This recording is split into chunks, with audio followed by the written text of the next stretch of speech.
Hi everyone, I'm Mél Hogan. I'm a digital curation postdoc in the Department of Journalism and Mass Communication. I'm shared also with the libraries and archives. The title of my talk is on teaching digital curation. In the official program it was just on digital curation. I'm not sure that it's exactly either of those things. What it feels like mostly is that I've been I feel like I'm serving almost as a bridge from this morning's panel to our panel, and it's a lot more about, I think I took the assignment to heart. Holly and Thea had asked me this simple question, what technologies do you use in the classroom? And it's just such a simple assignment, but I decided to just go on a crazy tangent with it and think more instead of what that question is really asking.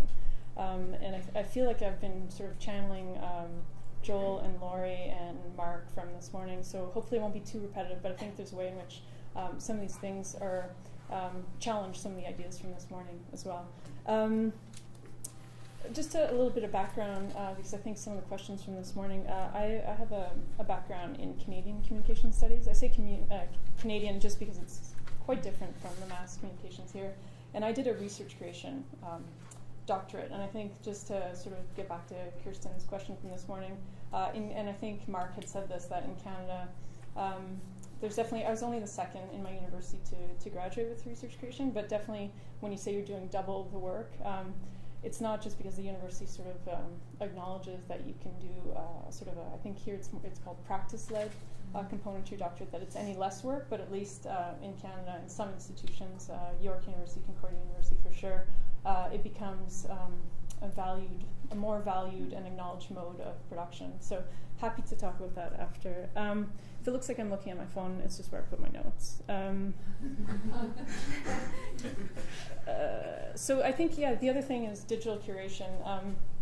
Like I said, I have a media studies, communication studies background, and I was a little surprised when I got the job. I felt very lucky to get this postdoc, but I don't have a background in libraries or information studies or libraries. So I was thinking, well, what does this title mean? What is digital curation? And I actually think it's kind of the best title you can have, because people have been sort of imposing their own ideas in really creative ways. And I think Mark kind of nailed it this morning. I really like that version of it.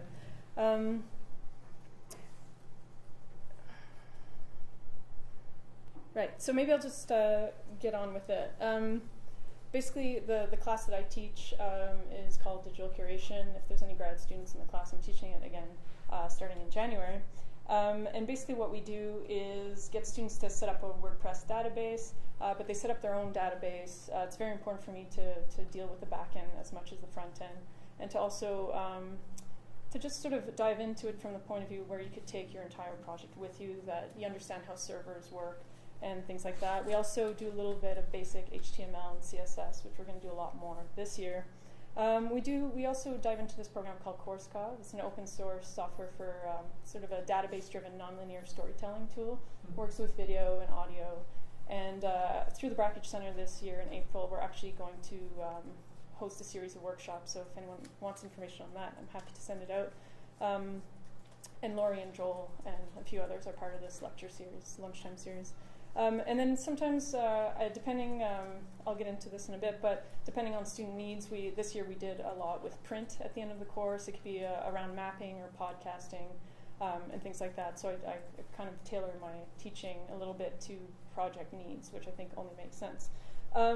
Anyway, to get on with it. So that's the sort of my background, where I'm coming from. And sort of what I wanted to present today was just a series of provocations, I guess I'm going to call it. It was not so much about what technologies do I use in the classroom, but what sort of this question made me question, if that makes any sense. So basically I'll just run through these, and I feel like maybe this would feed into that kind of, conceptual wish list. So I don't know that I have one separate from all of these. So basically this is a big thing in my class, and something Joel said this morning, is putting the why before the how. Though I would as he was saying that, I was like, I think that too, but I also think the how makes you think of the why differently, and vice versa. So there's sort of this dance between the how and the why. Interdisciplinarity is really important. I think we can all agree on that. So this idea of letting the context of the class shape the approach that you're going to take, rather than the technology. The dynamics of the course are really important. I had 3 students, very different from a 20-student class. The research questions, I had students from 3 different departments, so they approach their research projects really differently. The resources, right? Everyone knows this. Anyone who has a sort of digital humanities project, you can think big, but you get reined in a little bit by what you actually have at your disposal. Also, the community that you're involved with, if you're doing work with or about a certain community. I put Media Nol at the bottom. This is a project out of Tulane. It's basically a great mapping project that works with sort of New Orleans communities, getting students to go out and do interviews and document the city. So that was one that came to mind. And then this was also talked about this morning, thinking of redefining possible trajectories within and beyond academia. Students come in needing particular skills, but this is often not necessarily to do a PhD or to go into teaching. But also to think of the skills students need beyond the classroom, but also beyond the workplace, right? And this gets back to thinking about the possibilities of how tech skills inform critical engagement and how that's hopefully handy in all contexts of life. And then hopefully in and through sort of this class I'm teaching, we get into issues of labor and value and technology. And I put Fembot Collective down here because I think it was Catherine, the second speaker this morning, talked about peer review and all of these questions. And I think if anyone's worked on sort of a collective project, you know that certain jobs get valued more than others. There's always a hierarchy sort of within these collaborations. And so to think about the relationship of tech skills to what gets valued and how labor gets divvied up and who's expected to do what. Policy making and technology.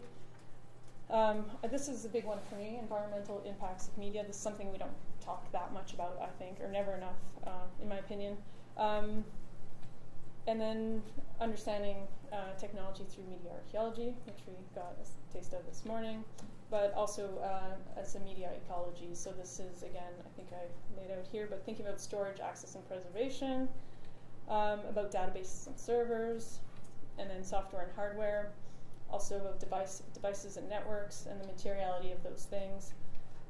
So basically questioning technology. And so for me, media ecology and the understanding of the environmental impacts of media is something that we don't really factor in. No one's mentioned anything about just sort of the cost of all of these devices and the impact that it has and the amount of power it draws from the grid. I feel like that should be part of the conversation. And then another thing that wasn't really talked about this morning, I think a little bit overlooked, was the idea of privilege in relation to access to technology. To say that, you know, at some point it's just going to be built into these programs, or everyone's going to have access to it in the same ways. I think that should be part of the discussion. Another one that I'm big on personally is this idea of situating yourself within your research, and this requires self-reflexivity and positioning yourself. We had an assignment in my class where we used Korsakoff as a tool for sort of nonlinear storytelling, but Rachel, who's actually here today, used it as a way to situate herself within the context of everything that she was studying. It was quite brilliant. So probably turn that into an assignment. And then putting theory in conversation with production, I think that's been shown here time and again. And then this idea of merging theory and production. I think we have a way of talking about it, so there's such separate things that they're sort of in tension with each other. Thinking beyond formats, thinking beyond data, and personally thinking beyond big data. Then thinking about ownership. This comes out, I think, I think it was brought up this morning in terms of this idea of open access being good, inherently good, or necessarily good all the time for everyone. I think there's more and more sort of scholarship dedicated to this topic, this idea of access in sort of tiered or with different sort of permission set. There's also some work being done around Creative Commons, obviously, and copyright. I think it's as important to talk about that as it is about open source versus proprietary software. Considering the difference between cloud versus desktop. So this, again, for me, ties back to this idea of environmental impacts on media, where we store things. Basically, this idea of the cloud as this sort of solution storage that is sort of out there and is sort of immaterial. Well, in fact, it requires a lot of electricity in a way that having local files and local storage sometimes, while it has other challenges, can work around that in certain ways. And then think of social media, and I think someone brought this up this morning again, using it beyond its intended uses. We try to do that in class. Storytelling through Twitter. There's been Twitter novels, things like that. Focusing on the local, again, this project, this mapping project. Focusing also on the personal. I think this ties back into self-reflexivity. Focusing on the political potential of some of these platforms. I think here in town we went to visit NIP as one of our class outings, and there's a lot of work that they're doing they don't like the word data scraping, but basically scraping tweets and other data from social media in order to find trends, and a lot of that can be around disaster relief and things like that. And then basically just this idea of giving voice. How does media do that? How can we do that through teaching? And using technology to create and maintain communities. And then understanding knowledge as created through production itself, not only its interpretation and analysis. Again, I think this sort of resonates from Mark's talk this morning, and speaks a bit to Kirsten's question also. Understanding media's texts, understanding that production is not intentionally with theory-based works. We often think of writing as one thing. Well, there's many different types of writing, and I think those all speak differently. And then, again, recognizing the impact of media on the way knowledge is produced and analyzed. I think that was said in many of the first presentations this morning. Viewing media as performative and also viewing performance as media, sort of opening the idea of what counts in terms of digital curation, but also in terms of technologies.